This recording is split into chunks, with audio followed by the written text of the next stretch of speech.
è l'evento giovanile più importante dell'anno, una 6 giorni colossale in cui 42 rappresentative regionali si sfidano disputando 142 partite.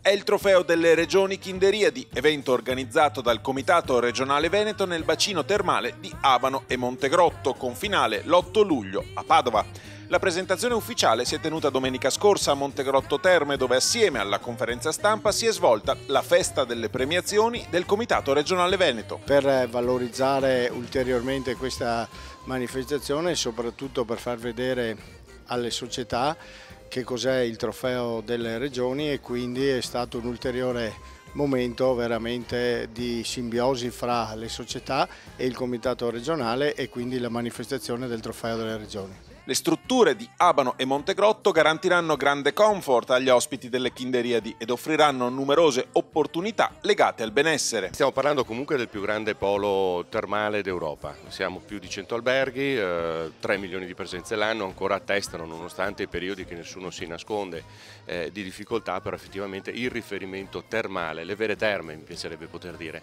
a livello europeo. Vogliamo che si sappia che le proprietà antinfiammatorie dei nostri fanghi e delle nostre acque, la salute che proviene dalle nostre acque, possa essere legata sempre più allo sport, all'attività sportiva, sia quella agonistica che quella dilettantistica o semplicemente amatoriale. Numerose le novità proposte dal Veneto per la nuova edizione delle Kinderiadi. Su tutte spiccano le riprese delle 142 partite a disposizione dei tecnici a fine giornata, la scoutizzazione online ed in tempo reale di tutti gli atleti e la diretta delle finali di domenica 8 su Sport Italia 2. Dopo aver organizzato un mondiale under 19 giovanile, dopo aver già fatto un trofeo delle regioni nel 2005, tantissime finali nazionali, abbiamo voluto portare questo trofeo delle regioni per la seconda volta nel Veneto, cercando di dare quel qualcosa in più. Sono arrivate le più grandi manifestazioni che ospitano la pallavolo,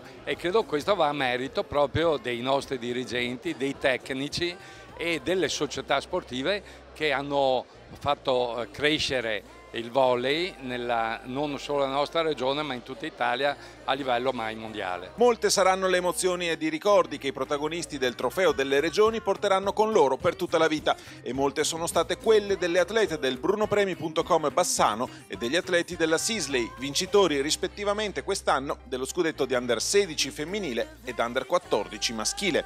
Sono stati loro domenica scorsa a ricevere il riconoscimento più prestigioso della festa delle premiazioni venete. È stata di sicuro l'esperienza migliore di quest'anno.